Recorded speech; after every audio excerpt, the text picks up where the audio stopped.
Hey folks, JJD here coming at you with another Craft Beer Nation quick beer review. It's actually Christmas Eve day today, so I gave myself a little present, and today I'm going to be talking to you about a beer I've been wanting to try for a long time.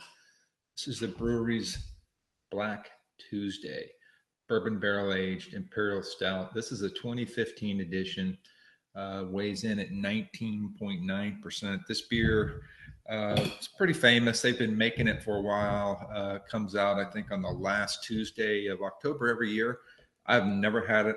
Heard a lot about it. I am a sucker for big, huge barrel-aged stouts. I drink them year-round, but it's especially a good time to be drinking them in the winter, even though it's 76 degrees outside and bright sun here in Houston on Christmas Eve. But I'm going to try to get festive and drink this bad boy anyway. So without further ado, let's give this massive bourbon bomb a go.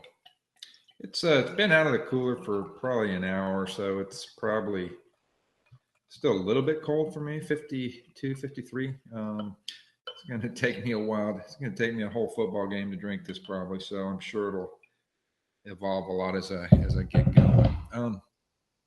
Looks beautiful. I didn't really pour it that aggressive, but a little bit of head, light, pretty light head, kind of light Coca-Cola head. A beer of this ABV, so it wouldn't surprise me at all if it almost looks totally still, but there is actually a little cap on there, receding pretty quickly.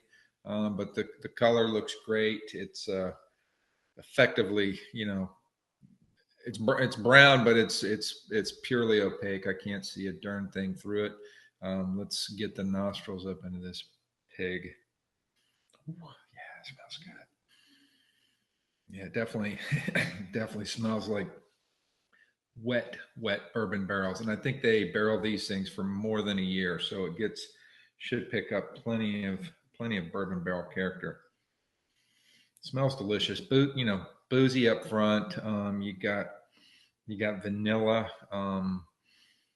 kind of cocoa notes. Almost smells like almost like toasted marshmallows. That kind of caramelized sugar.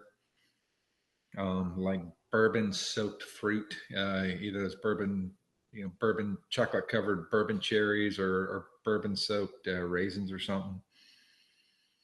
A little bit of oak, a little bit of woodiness, but smells super succulent. Smells super complex. So I can't wait to get into this. So let's see.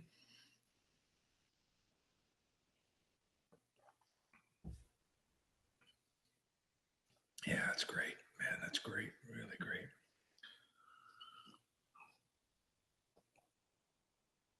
One thing I worry about in some of the breweries, mega big beers, Suker and some of their beers in those series is they have a tendency to be diabetes inducingly sweet, super cloying.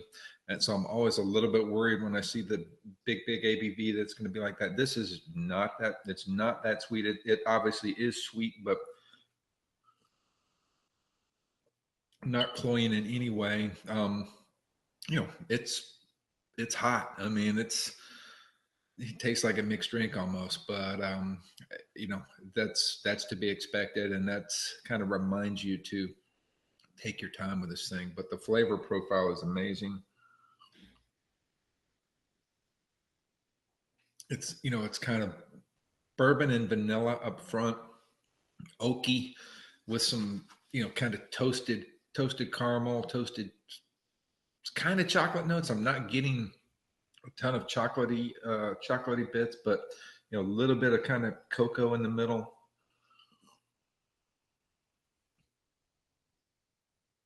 Again, that kind of bourbon soaked fruit, like bourbon soaked cherries or bourbon soaked raisins. Really tastes really lovely actually. And then as you swallow it, I mean, it's warm. I mean, you get heat coming down your throat. It's pretty warming in the belly, which is nice. I mean, it's a great bottle share beer. This would be a great beer to split between a couple people. Split with your girl by the fire, but my wife doesn't drink beer, so I'm gonna have to drink it by myself.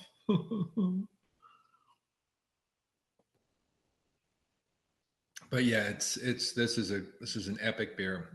Really kind of right up my alley. Not something you can drink all the time, but for special occasions like Christmas Eve, definitely. And the mouthfeel is on point. It's actually a little bit lighter than I would have expected. I mean, it's plenty full.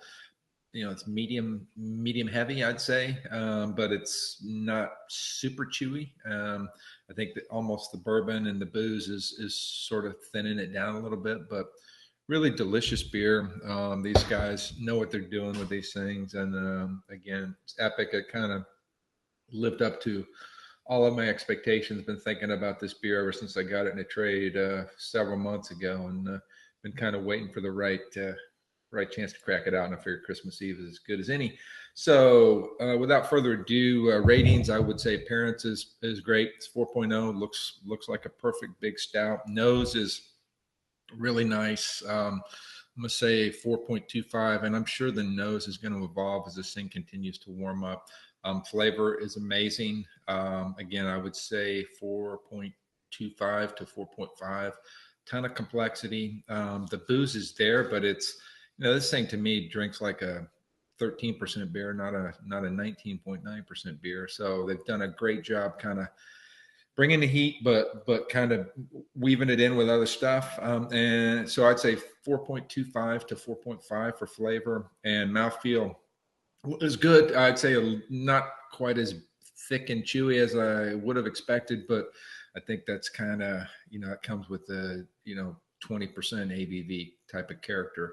So I'd say mouthfeel probably 3.75. So all in, I'm going to say 4.25 to Craft Beer Nation. Quick beer review caps, 4.25 caps for the Bruery's Black Tuesday 2015. I'm going to be looking to find this beer every year if I can. It's that kind of unique beer, very special, and very worthwhile searching out. So that's it, folks. It's Christmas Eve, as I said. Merry Christmas to you, although you won't be seeing this probably for a week or two at least. But I hope everybody's well. Hope you drink a lot of great beer over the holidays. Keep drinking good beers. Learn about beers. Try different styles. Try different breweries. Don't get in a rut. And, learn as much as you can and teach your friends about beer. And as always, stay positive. Stay chill. That's the way to be, especially when you're drinking great beer. The Bruery's Black Tuesday 2015, 4.25 Craft Beer Nation caps. Peace.